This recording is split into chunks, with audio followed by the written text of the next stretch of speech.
right, welcome everyone to today's Tuesday Times Roundtable. It's my pleasure, as always, to introduce today's moderator. We have with us Dr. Eric Wagner. He's the director of FIU's Community-Based Research Institute, or CBRI, a professor at FIU's Robert Stemple College of Public Health and Social Work, and a psychologist licensed to practice in Florida, which is active, and Rhode Island, but not active.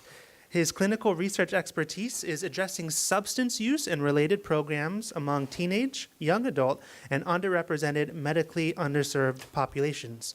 He has received grants from a number of organizations, including the National Institute on Alcohol Abuse and Alcoholism, the National Institute on Drug Abuse, the National Institute on Minority Health and Health Disparities, the Substance Abuse and Mental Health Services Administration, and the Aetna Foundation, totaling more than $50 million. In 2017, he led FIU's successful application for a $13.1 million funded research center in minority institutions grant and $1.9 million in funded behavioral health workforce education and training grant. His research involves real-world community-university partnerships aimed toward alleviating health disparities and promoting health and health equity. Thanks for joining us today, Dr. Wagner. Thank you. Well, that was nice. Part of my reason for being here is Eric and I have the same name, and so anything he ever asks me to do, I'm willing to do. And he taught me the word tokayo. I didn't know the word tokayo until you brought that up. So that's one thing that you can learn. If someone has the same name as you, that's your tokayo. That's what that means. It's a very useful thing. So Eric sort of told you a little bit about me, and it's a little embarrassing to hear that because that's the kind of things that academics do. They list all of their accomplishments and all the places that they've got grants. But the bottom line about me is I'm a clinical psychologist. That's what I got my PhD in. I've been at FIU now for almost, it'll be 20 years. And I've been I've taught a lot in graduate school. I've not taught much undergrad here. But except in the Honors College. Most of my work has been research, extramurally funded research, focusing on substance use problems, risks for HIV, related kinds of problems, mostly among teenagers and young adults.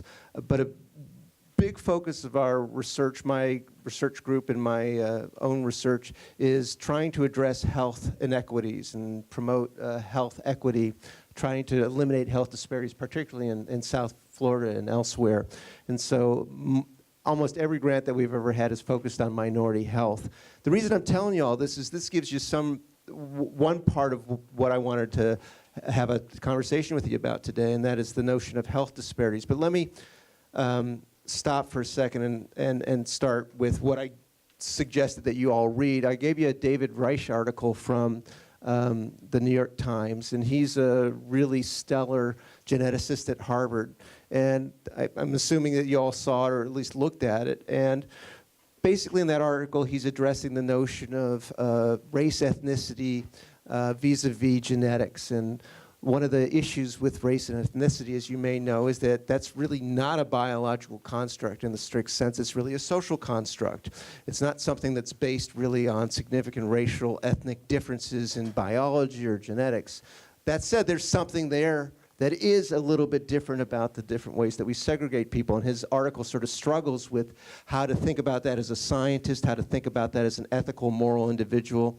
David Reich himself is Jewish, and so again, especially in this time, especially today after what's happened in Pittsburgh. I actually went to graduate school in Pittsburgh, and I lived a block and a half away from the synagogue where the murders took place. And so that's sort of a pressing thing. Somebody whose family history involves that kind of racism, that kind of the Holocaust that Jews have experienced, writing about racial, ethnic categories and how they may be useful or not useful is important. How that's related to health disparities, though, is that we use a lot of those things to talk about sort of African American people being having a shorter lifespan or being more prone to disease, morbidity and mortality related to coronary heart disease.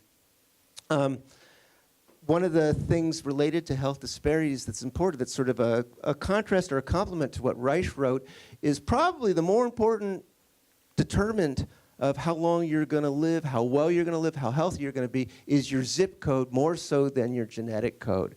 And so that's really what I wanted to have a conversation about, to see how you all felt about this, and see what you think about these kinds of definitions, and see what you think about solutions for promoting health equity. One of the big issues in our country right now is basically, if you're rich, and probably if you're white, if you're rich and white, you get really good health care and you're likely to live longer. If you're anything but that, you get less and less access, you get less good care, you have a shorter lifespan, you're more subject to disease, you're more likely to suffer from the consequences of addiction, coronary heart disease, diabetes, obesity. And again, if you take sort of a racial ethnic perspective, as some have taken, they sort of say that, oh, the explanation is because the reason the Native Americans have 5 times higher rates of alcohol and drug use problems is because they're Native Americans. Is that a description? Is that a what, I'm trying to come up with the right word. Is that a explanation for it? No, it's not. Obviously, it's not an explanation. But that's sort of where people stop. They say, well, we have these racial ethnic differences based on health. Even that's a questionable kind of category, using racial and ethnic differences. But nonetheless, that we know amongst certain groups, they're much more prone to suffer from disease. That could be because of health disparities. That could be genetically determined, biologically determined, environmentally determined, or the interaction of the two. And so that's my sort of short introduction, sort of rambling a little bit about what I wanted to talk about today. So I guess the first thing to ask y'all is, those of you who took a look at that Reich article, was there anything that was particularly remarkable to you, either positively or negatively? You don't even have to quote from it. Please.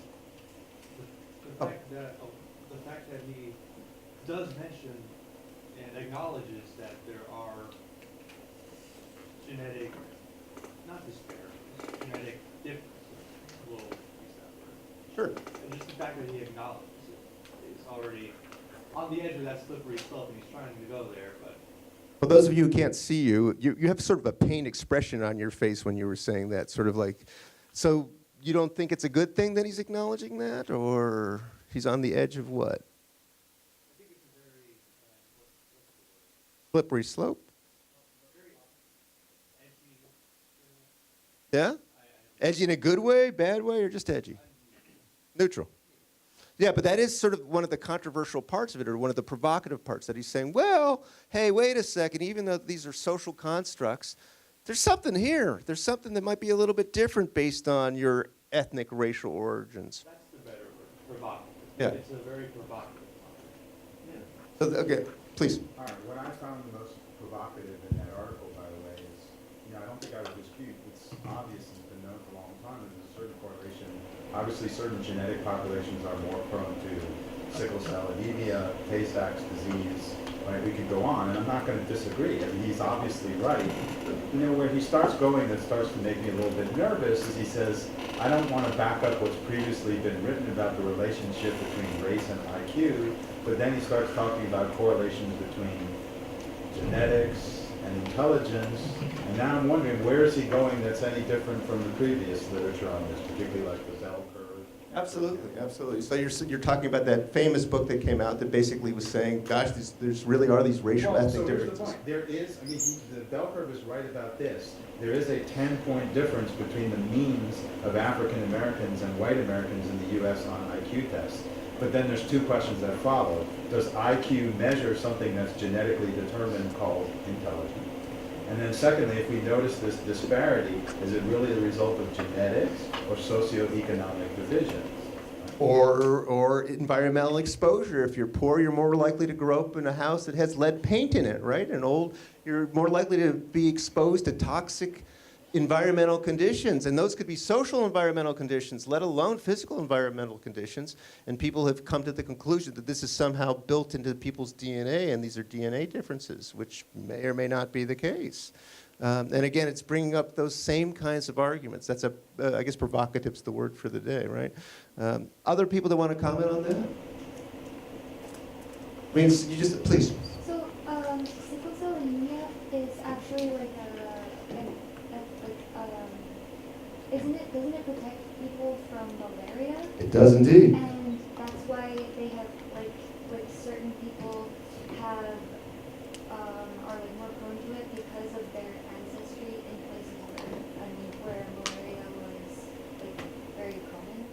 come from a place where malaria has come, and if you don't have that protection, you're going to die. And so maybe there's two sides to this kind of thing. There's sort of a risk that comes with this, a liability that comes with this, but there's probably an advantage that comes to this. And you're exactly right about the protection against malaria. Does it really have anything to do with race, just like the environment? Well, maybe we should even start in thinking about what do you think about race? How do you define race? Is that a binary concept, or at least a categorical concept where people fit into one race? Race doesn't exist. Doesn't exist. Well, we use that word an awful lot for something that doesn't exist, huh? Why do we use it so much? Well, the one thing I would dispute, I mean, race and ethnicity are two different things, because by the way... How are they different? Well, because by the way, I would say Hispanics are an ethnic group in the United States, but they are not a race. And are you going to tell me that Marco Rubio and Celia Cruz belong to the same race? They Some people would say so, sure. Their phenotype is different. That's how I define race, right? Mhm. So I would say race is based on phenotype, ethnicity is based on culture. So I wouldn't commingle those two categories. But when you talk about Celia Cruz being different from Marco Rubio, Phenotype, they're both Cuban Americans. well, they're both Cuban Americans, and maybe they both have ancestry that includes people who primarily came more recently from Africa and primarily came from Spain, but maybe there's a different admixture of those two things. And so even the notion of ethnicity or race, those things are confounded. You're right, we tend to think of those as different, but already you're saying that race doesn't exist. At least one person's saying that race doesn't exist. How do other people feel about that? I mean, this is a big thing. We make all sorts of decisions as a society about what to do based on racial differences and or ethnic differences. Please. No, I agree that I don't believe that race really exists. That our skin color was determined based on where our ancestors grew up in the globe, like, you know, how much sun exposure we got. So darker people come from like tropical areas where there's a lot of sun, and whiter people come from the northern poles and stuff like that. So it's just kind of evolution. Evolution. So again, you're thinking maybe, again, that sort of adaptive argument, sort of like the sickle cell anemia thing, that, you know, you're going to be lighter in places where maybe lighter is okay, and you're going to be darker in places where that sort of confers some kind of advantage to you in terms of your survival? Yeah, because, you know, if you get a lot of sun exposure, you need, like, your skin needs to, needs melanin to protect you from getting cancer and all of that. So it's just a means of, like, survival, basically, of your own body. So I don't know why we're using it as a way to categorize people's intelligence and, like, rights and stuff like that. Well, in that sense, what you said, we as people always try to look for the path that's easiest to travel, and in most of our lives we try to find the convenience in everything, and to analyze someone for who they are, for how complex we all are, is way too much work for us to do on a daily basis. So race in that sense was meant to alleviate that problem, to say, hey, I know you're this, so it's easier for me to kind of like understand you and say, not to make assumptions of it, but I think that was a result of what it was. And I think another issue that comes up of that is because of globalization, how everyone is able to travel more frequently to different places that they may not have exposure of, the mixture of different races. So for example, Afro-Latinos who have a combination of maybe parents that were from South America, and also places where they were more sub-Saharan African, who have these dual identities that also poses an issue to someone. Like, how would you define someone who's Afro-Latino? They're on their own category, and yet the categorization of race doesn't quite comprehend someone of that certain parentage. You said a lot of really good things there, and I just want to sort of make two comments on that.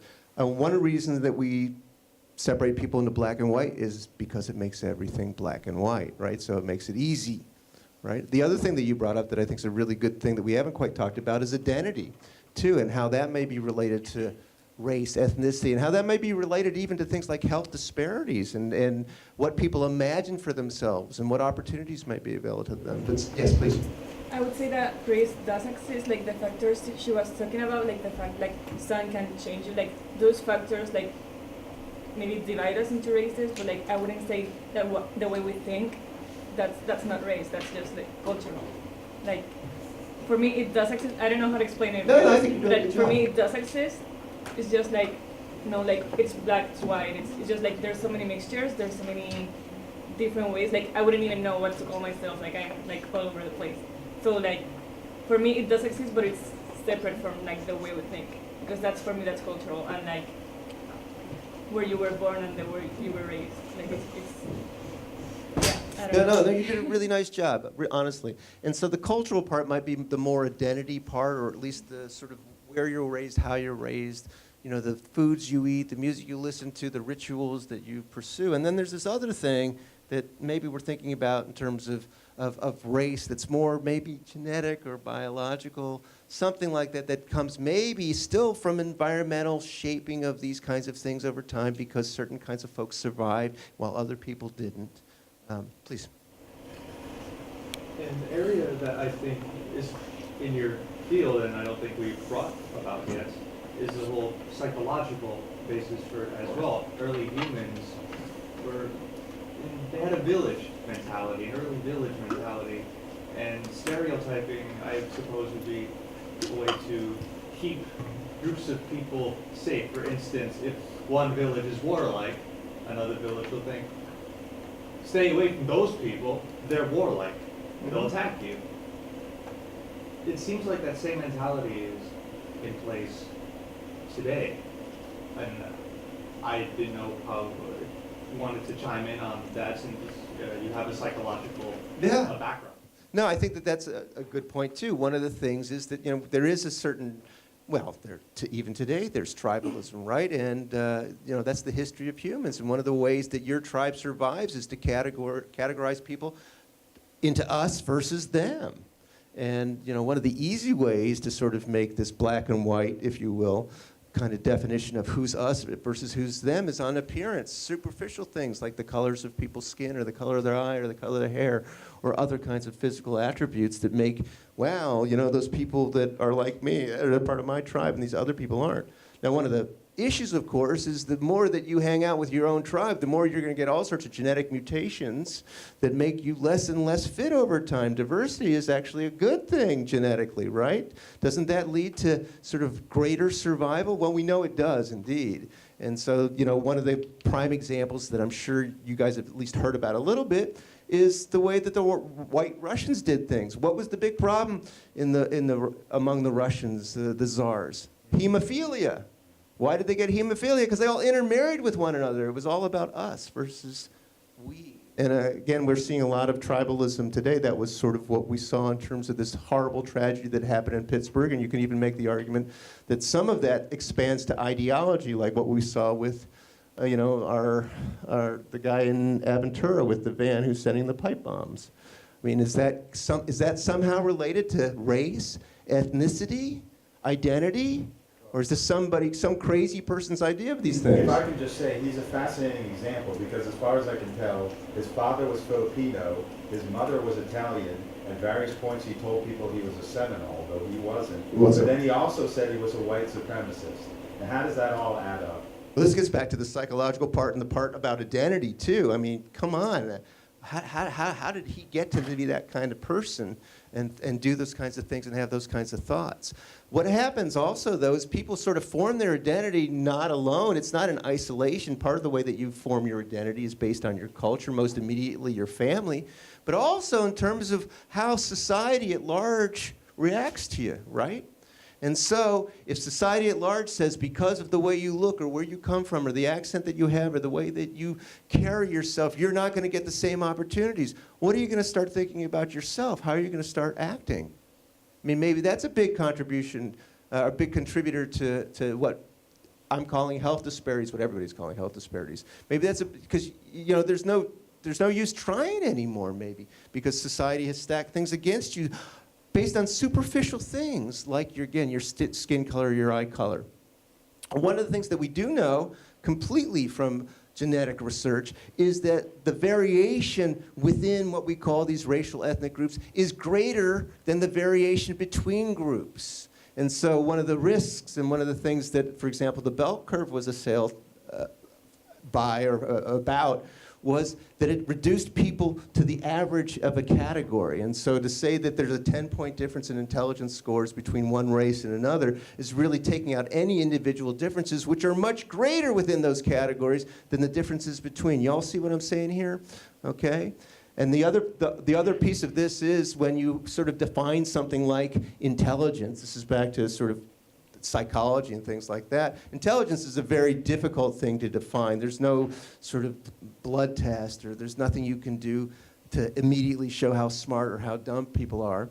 And different people are smart in different situations, right? People have different kinds of profiles and that kind of thing. That said, the intelligent testing that we're talking about, that the bell curve was based on, that purported to find this 10-point difference between people who are African American versus non-Hispanic whites, those tests were developed by non-Hispanic white people using non-Hispanic white references, testing things in a way that made sense to non-Hispanic white males of approximately my age, unfortunately. And so that speaks to, again, a sort of ethnocentrism and the people in power, the people with money, the people that are sort of controlling society, making these definitions to their advantage, making these statements to their advantage. One of the things that's part of the human condition, as far as I can tell, and this is very disappointing, but I've been trying to not believe this for 56 years, but I can't get rid of it, is that, you know, people who have power will do anything to keep it, it seems to me. And so again, when you put the non-Hispanic white people on top, and especially the, you know, middle-aged white guys, they're going to do everything to make sure that the middle-aged guys, white guys, you know, have advantage, like recent things that we've seen in terms of the Supreme Court. Well, what I would say is when you say there's a disparity in a test, then the next question you have to ask, who came up with an IQ test in America? And you have to answer that question, at least in part. The answer is eugenicists. You have to know what the eugenics movement was, why they developed these tests, what they were looking for. Yeah. I mean, you can't ignore that part of the Right. equation. So you guys all know what eugenics is, and that is that there's a racial combination that's the best, the most superior. This is what Nazi Germany came out of. A lot of this stuff came out of the work of Sir Francis Galton, who was a famous British psychologist in the late 1800s who invented phrenology. And that is, you measure somebody's brain, you measure somebody's aspects by measuring the shape of their head. That's quackery. There's no relationship to the way that your head is shaped and how intelligent, how creative, how successful you will be. But this was the most famous scientist in England for a period of time. And that kind of thinking still exists to this day. I mean, how are we going to fix these things? Or is this even fixable? Or does it need to be fixed? What do you think about it? I mean, does this leave you with any hope for the future, for humankind, when we continue to do these kinds of things? I mean, Miami's a perfect place to look around and try to talk about this stuff, because we have people pretty much from everywhere. We have people of all different ethnicities. We have people of all different racial, ethnic backgrounds. We have people of all different kinds of identities across all the different kinds of things. This is the perfect place to think about this kind of stuff. What do you all think about this?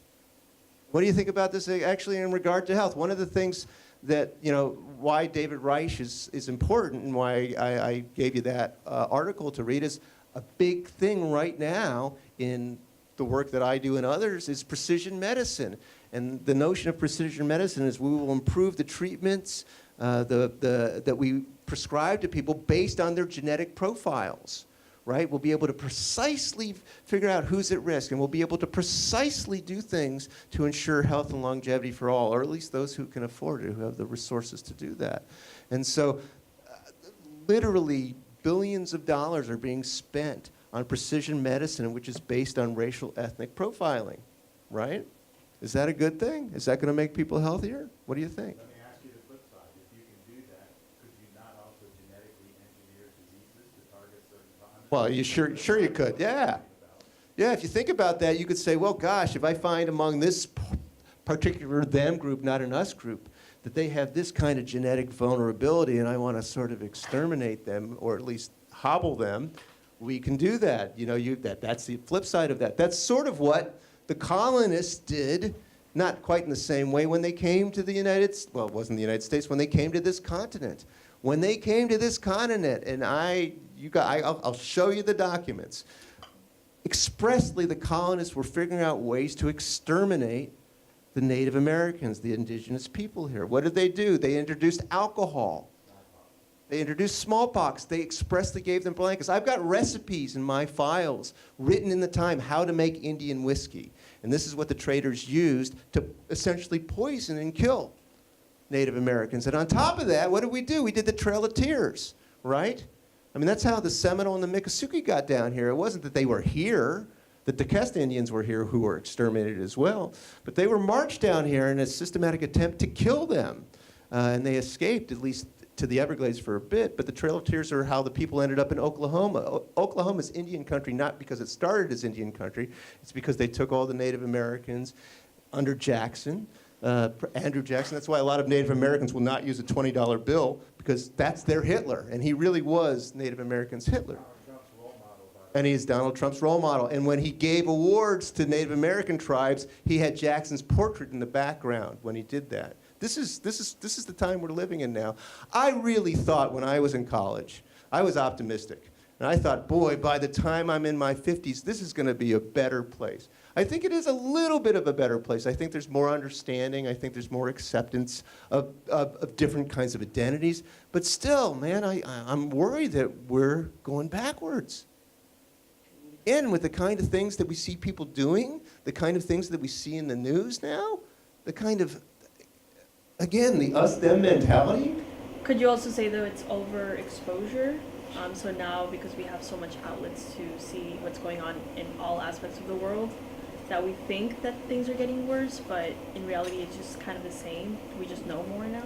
There's a famous psychologist, Steven Pinker, at Harvard, who wrote a really long book that's painful to read, but it's really well researched, and that's his contention, that in fact, if you do a systematic review of violence perpetrated between people and among people from time immemorial to here, things are a lot better now. And it's just we feel that things are worse, or we think things are worse because there's so much news and so much emphasis on that. You are less likely to be killed now than you were 1,000 years ago. You're less likely to die from disease or starvation now, regardless of your racial, ethnic background or your cultural background now than 1,000 years ago.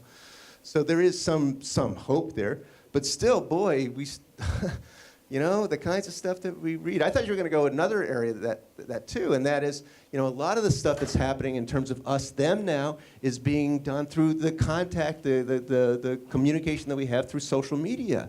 I mean, some of those things like the rapes and the killings that have happened in India are the result of social media. Same thing in Brazil. Same thing to some extent in this country, right? Even this guy who did these horrible, heinous things in Pittsburgh. I mean, he was a big part of that. I forget the name of the social media. Yeah, Gab. He was part of the Gab network. And those are people fomenting this kind of rage against others through social media. And so that's another side of the connectedness that we never had before. Those people who want to hurt others can find others who want to hurt others for the same us-them kind of reasons. But I do think, so thank you for at least making me feel a little less agitated, and that is that I do think it's probably people are less likely to die from violence and die less violently than they once did. And people live longer, although that seems to be plateauing now. What else? Anybody else have any sort of comments? Now, another thing, just to bring up that's an interesting topic, sort of related back to health disparities and sort of race ethnicity. Now, one of the things that we hear a lot about these days is people dying from opioid or opiate overdoses, right? And so opiates are the ones that aren't refined. Opioids are the ones that we make in laboratories that do the same thing. Who's dying? Who's dying most? There is a health disparity in who dies from opiate and opioid addiction. There was a dramatic uptick in the number of middle-aged, non-Hispanic white people who died from opioid and opiate abuse in the past decade. Disproportionately, those counties, those census tracts that have the highest rates of opioid and opiate addiction, have the highest rates of overdose. Nearly all of them voted for Donald Trump. All right? And our current, if you go look on our public health kind of decisions right now, the money has shifted in terms of what's being funded in terms of study and relief efforts to opiate and opioid addiction. It's a real problem, don't get me wrong. It's a real serious problem. And all sorts of people of all sorts of stripes have died from it. I personally know people that I've treated in a clinical situation that have died from it. It's a terrible problem. It's a real problem, which is why we should have put someone other than Kellyanne Conway in charge of it. All right. This is going on YouTube, so we got to be careful. I get federal funding. Well, but I hear you on that, all right? Or I feel you on that. But still, that speaks to a sort of a whole nother kind of thing about, again, back to this sort of definitions of race, ethnicity, what appropriate responses to disease based on money and who's in power, and how we do things. But sort of back to the original thesis, is it worthwhile to look at differences between racial groups or ethnic groups, if we grant that there's some overlap, to try to improve medicine, to try to understand things that we might be able to do? I mean, that's sort of part of Reich's argument, too, in that article, saying, hey, wait a second, let's not, shop warrant cliche, but let's not throw the baby out with the bathwater yet here. There probably are real differences between these groups that could help improve treatment. But what if you find, and I'm saying, it's not, everybody treats these as an either or, right? Why do black people have a lower longevity in the U.S. than white people? Some of it might be differences in diet, or, there's a Well, and another part of it. But what if, also, by the way, the reason is that black people as a social group have less access to health care. I think that that's a primary determinant of that, and that's based on, again, power structures, and that's also systemic racism that's based on money, too. I mean, it's just, that's the truth of the matter. The other part is that if you're sort of a stigmatized group, and it doesn't matter what stigmatized group, if you're a non-majority group, you tend to be stigmatized because of that us-them sort of mentality. You sort of internalize that, and on a daily basis you encounter discrimination, or you encounter microaggressions. We know that the experience of discrimination and microaggressions affects health negatively. You're more likely to engage in drinking and drugging, not because you're a bad person, but that's a guaranteed way to temporarily relieve the stress and anxiety. Drugs work really well. I mean, they really do. That's my particular area of expertise. Drugs themselves aren't bad, and it's a rational coping strategy when the world is really difficult and problematic and stressful. And so that's another thing that contributes to it, but I like that you pointed that out. Please, somebody over here. Yeah. In a class that I took, we were studying birth babies amongst African American women and Sure. the causes for this. And according to the articles that we read, it was one of the causes was the accumulation of overstress and discrimination that African American women had received over time, and how it affected the immune system and led to them having lower birth weight for babies that weighed less than other groups of people. And they found that it was the accumulation of all the microaggression, stress, everything that just led to this. Well, and if you're a colonist, if you're somebody in power, that's good news to you, right? Because it's working. Please. And I know that seems similar comparison to with African American that are that have a certain amount of income versus those who are poor, and it was the same. Actually, it gets worse. So that's a great point, but it's even worse than you think. And that is that there are, for example, with coronary heart disease, big differences between African Americans and non-Hispanic whites. You're much more likely to have problems. You're much more likely to die more. But what happens is, it tends to go, when you get richer, you live longer, you have fewer health problems. Except it gets worse, although it still goes up. For African Americans, it goes up at a less steep curve. And so the disparity between rich non-Hispanic white people and rich African American people is even greater than it is among poor non-Hispanic whites and poor African American people. So having money doesn't fix it. You live a little bit longer compared to your poor people in your same racial ethnic category, but you're going to even have bigger differences with those others that have that advantage conveyed upon them. So you're right though, but it's even worse is what I'm trying to say. And so there's something more than that, just money. Yeah, you were asking what would motivate someone to study race and the relationship between race and IQ? Or health or anything. You can pick anything that we So like. I was watching a couple of months ago an interview between Charles Murray, who's one of the authors of the bell curve, Yeah, sure. and Sam Harris, Yeah. who's this famous neuroscientist. And he was saying that actually the bell curve is a book that has very little to do with race. It's just like one chapter in the book. But he was saying that basically there's a left-wing argument that a lot of disparities in income and health and so on and so forth is based on discrimination. And so he was saying that he was trying to figure out if that's really true. So if there's that argument there and you try to respond to the argument, you have to look, is there any other possible cause? Absolutely. And so he found that there is a very strong relationship between IQ and income.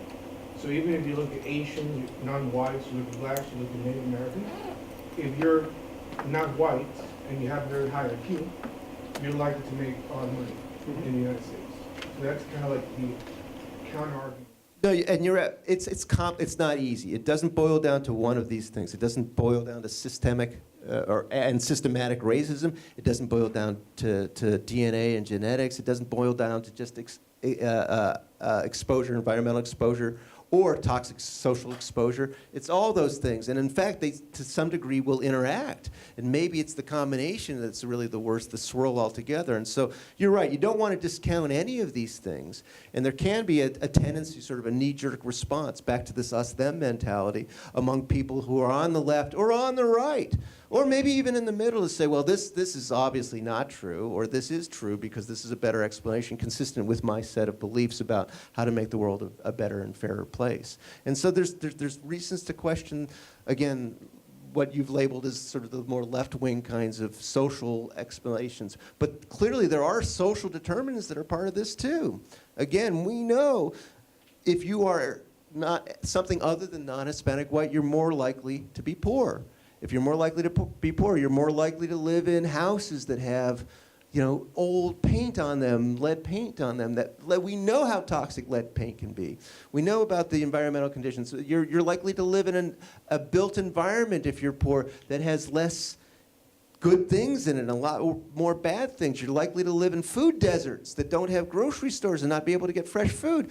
Because you live in a food desert, you gotta eat. So what do you end up doing? You end up eating what's available. And oftentimes that means turning to things that are cheap and available and get you through the day, like McDonald's. That's one of the things, again, that we did to Native Americans. We forced Native Americans to buy their food through commodity stores. Commodity stores were a place for us to get rid of all the bad cheese and all the oil and all the bad things that we wanted to get rid of. They could only get carbohydrates and spoiled food. To this day, what's become sort of a Native American traditional food, which is delicious, is fry bread. Fry bread is not something that was indigenous or not part of any of the indigenous cultures. That's something that the colonists perpetrated on them.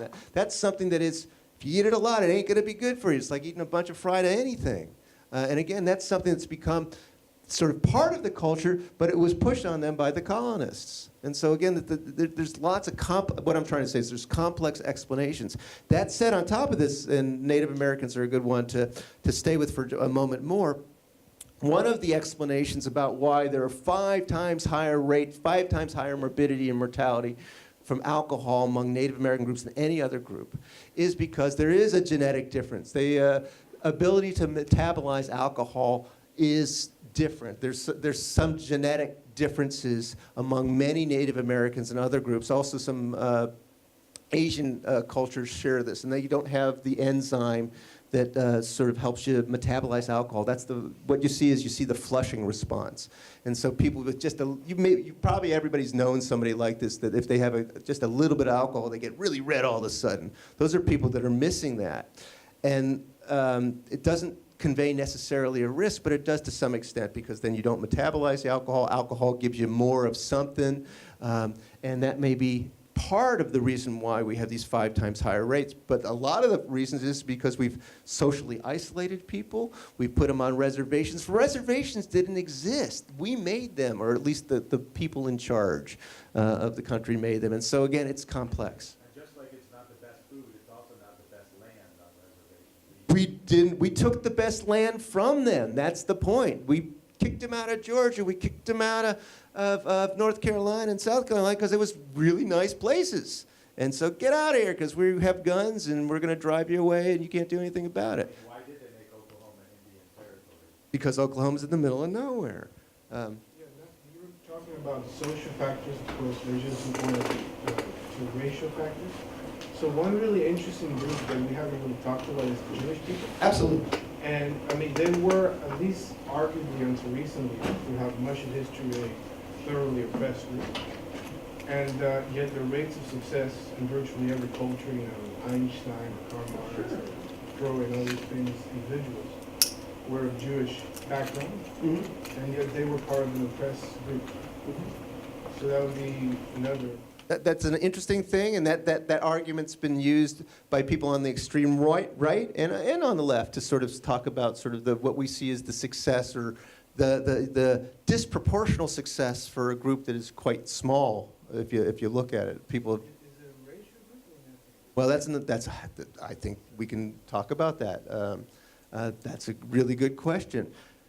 One of the things that the Holocaust was quite successful in doing was reducing sort of the cultural variability, the ethnic variability among Jews. Jews are quite wide-ranging in ethnicity, coming from all over the place. There's North African Jews, there's Russian Jews, there's who are mostly Ashkenazi, and there's all sorts of. But that heritage is sort of those differences were sort of eliminated because those groups were systematically killed off. And we tend to think of sort of a stereotypical, I'm not even sure that's the right word, I'm comfortable with that word, but we tend to think of Jews sort of as the European or the Eastern European type, but those are the people who survived, right? And those are the people who, for whatever reasons, ended up in the United States mostly. So back to whether this is a cultural group or an ethnic group or a racial group, I mean, there's black Jews, there's white Jews, there's Hispanic Jews, there's everything in between. There's even Asian Jews, although those are people that probably joined. That wasn't something that was part of those areas of the world. How do you make sense of this? And again, in light of especially what seems to be increasing anti-Semitism in this world, in this country, wow, it's a tough one to talk about, but it's a good one to bring up. I don't know, does anybody have the solution or the part? Please. My textbook says that Jews are not a race.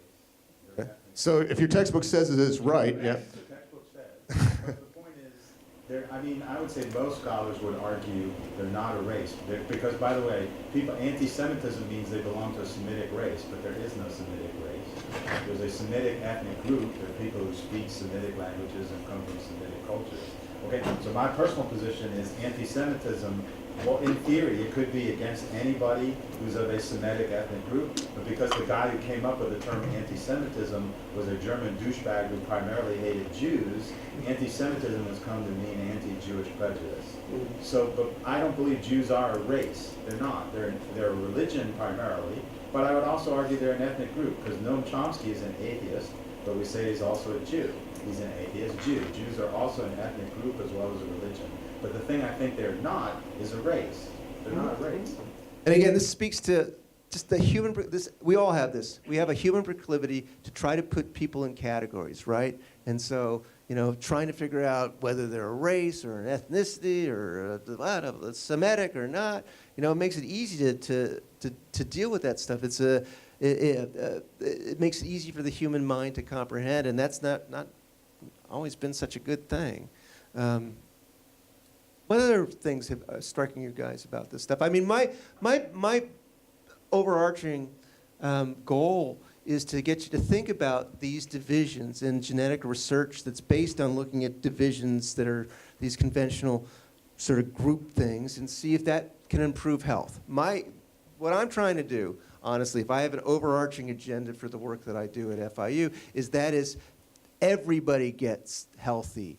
That this is promoting health equity for everybody. Everybody has the same shot. Everybody has the same chance. That doesn't mean everybody's going to end up in the same place, because there's wide individual differences in terms of how smart you are, or how ambitious you are, or other kinds of things.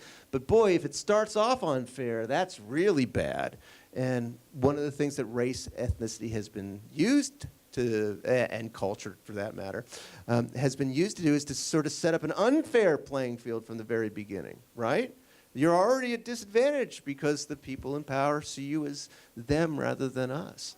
But is it useful to some degree, or to enough of a degree, to justify using these racial, ethnic categories to try to understand better sort of genetic patterns that may be promoting disease, or genetic patterns that may be addressed to sort of help promote health? Is that a fair thing to do, or is that just perpetrating, again, the same kind of discrimination, the same kind of us-them mentality that has negatively affected society forever?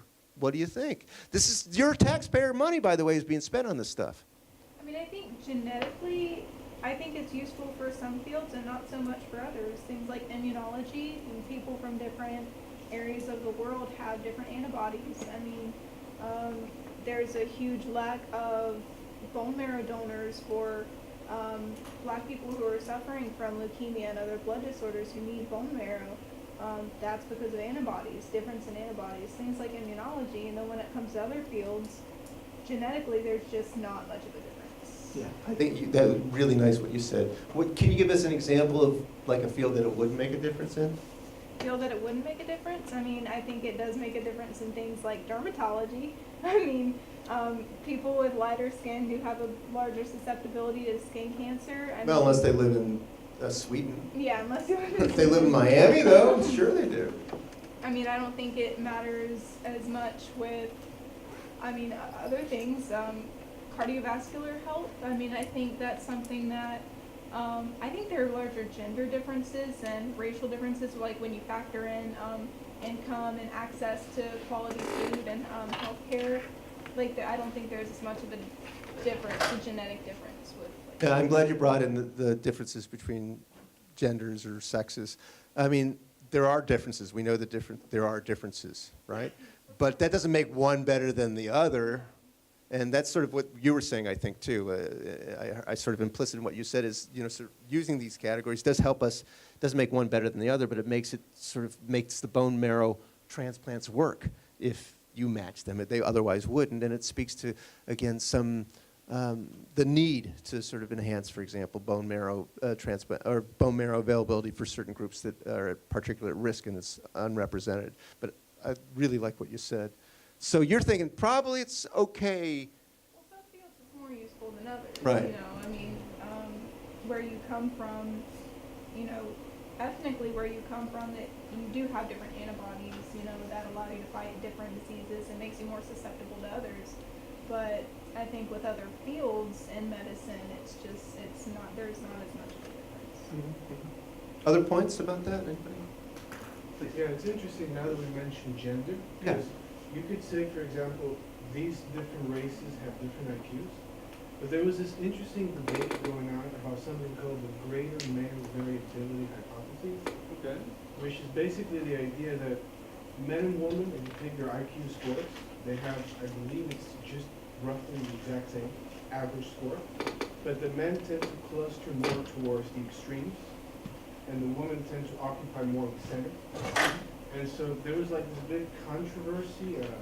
Dr. T. Hill, who was the leading mathematician, I don't know the details exactly, but they were saying basically that this was kind of like an explanation for why there wouldn't be a female Einstein or something along those lines, because even though average IQs are the same, the extremes tend to be occupied by men, so that really, according to that hypothesis, really intelligent, the really, really, really smart people and the really, really dumb people basically would be male predominantly. But Well, lots of people have made that argument. A former president of Harvard University, Lawrence Sternberg, made the same argument that, you know, you'll never have women who are really great scientists or great composers or great things because they just will never be that good. Now, needless to say, when he said those things, quickly he was removed as the president of Harvard, because you don't say those kinds of things. He believed those kinds of things, and people took him at his word because he was a famous scientist. But I don't know. Do you? At least half the room here is filled with women. Is it because women are less smart, or is it because men sort of set up social structures that promote the aspect of? I mean, it's only recently that women get to go to college, right? I mean, up at they still you don't even drive in Saudi Arabia, right? And so, gosh, how can you even make that argument? You can, but how you could make that argument without taking into account the systematic efforts that men have gone to keep women from getting education, keep women from getting jobs. Women still get paid less, right? And then women have to get stuck in sometimes the best of ways, but also ways that limit their ability to become Einstein or Beethoven or whomever you want to pick, or John and Paul and Ringo and George, man. They get stuck taking care of the kids, right? And so, gosh, you know, if you don't take that kind of social cultural kind of phenomena into account, you're not going to be able to really adequately account for gender differences. And it seems to me to be pretty reckless to say that, you know, women can't do these things. The reason the women haven't been able to do these things mostly is because women have been systematically prevented from doing these by the barriers that men erect. Now things have gotten better. Please. So one thing, not only barriers that men have placed systematically, but also within the identity of the actual woman. Them thinking themselves, I can't do this because it's never been done before. If there's no role models for them to look up to, it's kind of harder to think that you can do that. Excellent point. And so if you don't have role models, and if society tells you you can't do these things anyways, even though you probably could and be great at them, you internalize those things. Exactly. You don't have models to aspire, to follow, and you just don't think, oh, I can't do that. I'll never be able to do that. Limit themselves. Limit yourself. Thank you. That's a great point. And that goes back to the racial issues that we were just talking about, whether it's because of your economic standing and where you're going, your opportunities, but you just see like so many of these kids going to school and even universities or even governmentally wise, everywhere you're looking up, it's, you know, mostly the white male, the non-Hispanic white male, and it's like, who am I look up to, you know? Exactly. There's not many things that people can look up to. You're right. You're right. And so again, that's something that we really need to change. We want, you know, for humankind to get better, for the plight of people in this world to get better, to solve the real pressing problems that are facing us, like, you know, the environmental changes. We want all the best people with the best brain power working on this, and we're systematically preventing people who are women and people who are from sort of stigmatized other sorts of racial ethnic groups from contributing to this, because maybe they really, really could, but they don't even think they can. Going back to defining what race is, I believe that race can be culturally too. In certain areas, for example, I lived in Spain for 3 years, and I was often classified by them as black because of my darker skin, because I was Cuban, because I'm Cuban. So, and here, of course, is different. I'm classified as white. So it depends also on the region, on the cultural background of the place. So I believe race is really difficult to define because of that. I agree, and so that speaks to, again, the social context of race, and that is you can move different places on this planet and you'll be a different person. They'll tell you, oh, no, you're not white, you're black. Oh, no, you're not black, you're white. And that's, wow. Going back to talking about the gender as well, like there was a story that I was studying for my gender sociology class about, I think it was in Mexico, this woman, she needed to go to the clinic, and she was in a village, and it was like an hour away, well, it was 2 hours away, so she needed to take a bus to the clinic. She got to the clinic, but her husband had to come back because she had responsibilities to take care of her family, and that. So on the way back, she had to stop midway because she started bleeding, like, she was bleeding. She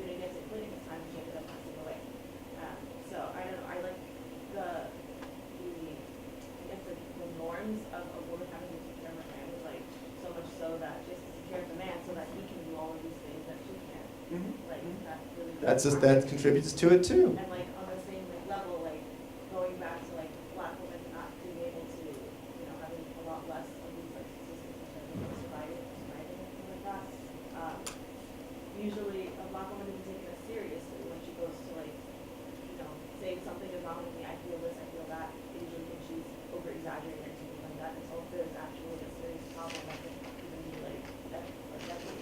Yeah, from certain people's perspectives, and I would say these are very wrong perspectives, I'll say that. She's got 2 strikes against her already. She's a woman, and she's not white, right? And so, boy, that's even worse. Imagine that. Imagine if you're not white, and you're a woman, and you're not heterosexual. 3 strikes against you, right? It shouldn't be that way, but it is. So, given your topic, and I know you chose not to focus on this, I don't think I chose to focus on any of these things. So you talked about you want everybody in this country to have the best possible health Yeah, I do. How would you change healthcare policies to do that? That's difficult. I mean, thank you for asking me the hardest, most impossible question to answer. Part of it is for all of you, if this is something that you believe in, to sort of do your best in terms of the ways that you vote and the things that you advocate for. I do think I'm optimistic about sort of people younger than I am, because I think they see that this is something that can be done, that can be accomplished, and they're not beat up and worn out like me. I'm not quite that bad, but nonetheless, I think that that's a big part of it. I think, sort of grassroots organization, sort of talking about these things, trying to get laws to change, trying to open up access. One of the things that we've got, fortunately, and that's why I asked Eric to include it, one of the grants that we have is from HRSA, which is the Health Resources Services Administration. And this grant trains 28 people here at FIU per year for 4 years running, so it's 28 times 4, whatever that ends up being, in how to do behavioral health care among underserved minority populations. And so this is to go into settings where people are being treated and focus on those people who are getting the worst medical care and improve it for them so they have fair access to these things. And I think that that's a big part of it too. Part of it's awareness. Another great thing, and this is actually a great thing about FIU, a great thing about FIU is the way that our medical school works. If you all are familiar with the way that the medical school works, we have that neighborhood health program. And the genius of the neighborhood health program is to go into communities, to work with communities, to address their health problems in multidisciplinary teams. And again, working with communities, not defining the problems for them, not defining who they are, but hearing from them and again, working with them as partners. The person, you probably heard his name before, or at least some of you have heard his name before. Joe Greer was the person that sort of developed the whole curriculum for that. And Joe's been a real light in the course of Miami. He won the highest civilian award from President Obama for his work in addressing the social determinants of health disparities. And so I think making sure that those kinds of people get the acknowledgement, pushing those programs forward. FIU is a great place in that regard. If you look at sort of the pillars of what FIU is trying to do, one of them is health, and one of the emphases of our preeminent and emerging preeminent research programs is health disparities. And so I think Miami is a great model, a great place to start doing this, because actually I think this is probably true. I think probably there is a different kind, or maybe even less, racism, genderism, whatever you want to call it, in a place as diverse as Miami than, say, other places. Years ago, I moved here from Rhode Island. And when I lived in Rhode Island, 97% of Rhode Island, and Rhode Island's a great place, by the way, but 97% of Rhode Island was non-Hispanic white. That means 3% were something else. It's changed since that time. It's become more diverse. And then you move to a place like Miami where, again, you've got people that are purple and chartreuse and, aquamarine and everything else. And so this is, again, a great place. We can really be leaders in this. When I moved here, a person who's now our VP for research, Andres Hilt, told me, well, Eric, you're moving from Rhode Island. That's the way things used to be. And now you're moving to Miami, which is the way things are going to be. And so I think that that's a big part of it, too, sort of capitalizing on the strength that a diverse community like we have can offer, sort of capitalizing and promoting that stuff. We know more about this stuff, honestly, than most other parts of the country, so that would be another part of it. I see Eric standing up in the back, though. I don't know if I have a closing point, but everybody's points were really good. I mean, clearly you guys have thought a lot about this and are quite aware. And so I was worried that I was going to end this on a depressing note, but now I'm feeling a little optimistic. I'm kind of getting sort of bipolar in my feeling about this from day to day. But again, given the kinds of the depth of your question, the wisdom of your question already, the insights that you had, I'm optimistic, and hopefully we can all again work toward making sure that everybody gets the opportunity to have the best health, live the longest, succeed to their full potential, because that's going to make it better for everybody. Thanks.